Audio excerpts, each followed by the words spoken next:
Hello दोस्तों, स्वागत है आपके अपने चैनल कंपैरेटिव मस्ती में। आज जीव विज्ञान के ऑब्जेक्टिव क्वेश्चन को हम लोग देखने वाले हैं और स्टार्ट करने वाले हैं। अगर आप नए हो हमारे वीडियो पे तो चैनल को सब्सक्राइब कीजिए, शेयर और कमेंट कीजिए अगर वीडियो अच्छा लगे तो बिना समय गंवाए जैव प्रक्रम बायोलॉजी का फर्स्ट चैप्टर है। तो जैव प्रक्रम के बारे में समझिए कि जैव प्रक्रम किसे कहते हैं। जीव से संबंधित वे सारी क्रियाएं जैव प्रक्रम कहलाती है। जीव से संबंधित सभी क्रियाएं जैव प्रक्रम कहलाती है। उसके पालन पोषण में जो जो तत्व या पदार्थों की आवश्यकता होती है वो सभी जैव प्रक्रम के अंतर्गत आती है। जैव प्रक्रम वाले चैप्टर में सबसे पहला क्वेश्चन है, जीवों में पोषण की दो विधियां कौन कौन सी है। तो जीवों में दो प्रकार की पोषण होती है, एक स्वपोषण और दूसरा परपोषण। एक नंबर में स्वपोषण और परपोषण, यही जीवों में दो प्रकार की पोषण होती है। 2 नंबर क्वेश्चन है, हरे पौधों में किस प्रकार का पोषण होता है। 10th क्लास का बिल्कुल कंप्लीट ऑब्जेक्टिव क्वेश्चन लेके आऊंगा और सभी एक से एक बेहतरीन क्वेश्चन है। हरे पौधों में किस प्रकार का पोषण होता है, तो पर पोषण और स्वपोषण के बारे में समझिए। स्वपोषण जो अपना भोजन स्वयं तैयार कर लेते हैं, यानी जिनका भोजन स्वयं तैयार हो जाता है वो स्वपोषण। और परपोषण किसे कहते हैं, जिसका भोजन दूसरों से मतलब कि दूसरे पौधों पे या दूसरे से निर्माण होता है। जैसे पेड़ पौधे ये स्वपोषी है और मनुष्य हुए या फिर जितने जीव जंतु हुए सभी हो गए परपोषी। तो समझ में आ गया, क्लियर। स्वपोषण किसे कहते हैं, परपोषण। हरे पौधे किस प्रकार के मतलब कि हरे पौधों में किस प्रकार का पोषण पाया जाता है, तो हरे पौधे सूर्य के प्रकाश में अपना भोजन खुद तैयार करते हैं, तो इसलिए ये स्वपोषी हुए। इसमें किस प्रकार का पोषण पाया जाता है, तो स्वपोषण पाया जाता है, पोषण हरे पौधों में। उसके बाद जंतु में पोषण की कौन सी विधियां पाई जाती है, तो जंतु में पोषण की कौन सी परपोषी होते हैं, ये परपोषी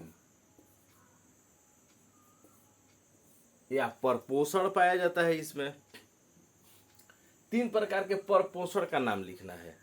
3 प्रकार का परपोषण 1 नंबर में है, देखिए, स्वपोषण जो भोजन अपना स्वयं तैयार करते हैं, और परपोषण को 3 भागों में बांटा गया है। 1 नंबर में प्राणी संपोषण संपोषी,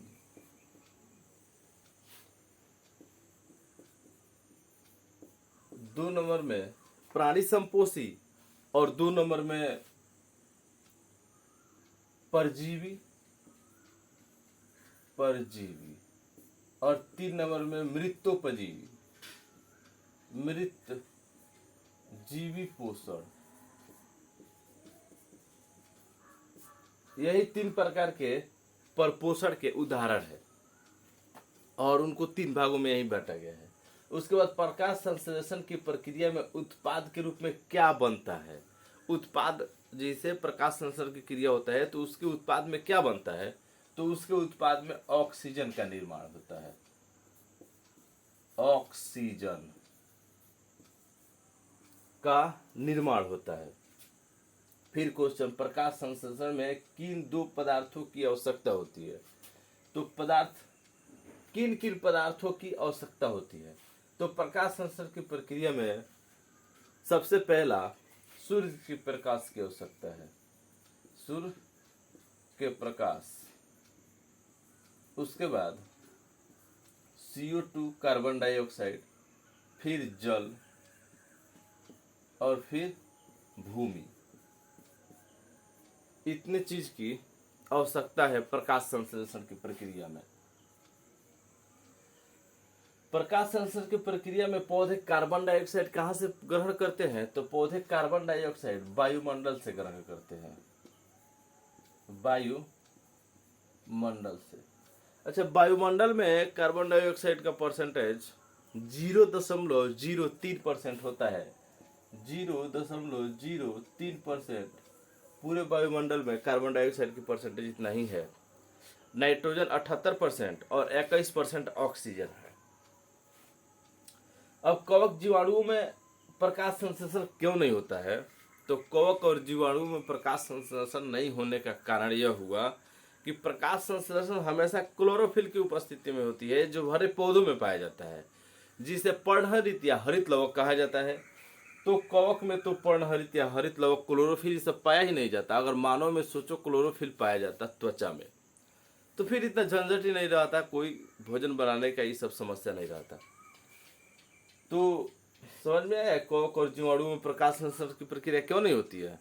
क्योंकि इसमें क्लोरोफिल नहीं पाया जाता है। क्लोरोफिल या हरित लवक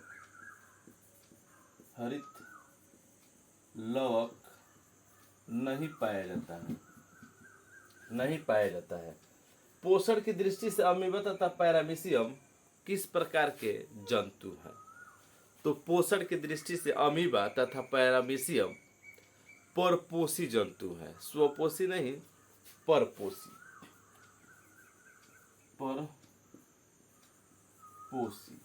और ये एक कोशिकीय जीव है।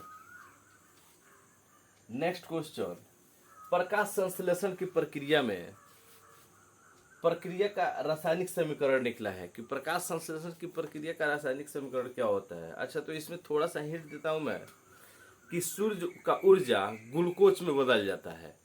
तो बस आपको कमेंट करना है, अगर सच में तैयारी कर रहे हो तो देखो बाबू, तैयारी करो लेकिन लगन के साथ, और इतना जरूर तैयारी करो कि तुम्हारा तैयारी रंग ला दे। ये कमेंट करना है कि प्रकाश संश्लेषण का रासायनिक समीकरण क्या होगा। मैं आशा करता हूं कि आप लोगों को वीडियो अच्छा लगा होगा, और अच्छा लगे तो शेयर, लाइक और सब्सक्राइब जरूर कराइए। थैंक यू दोस्तों।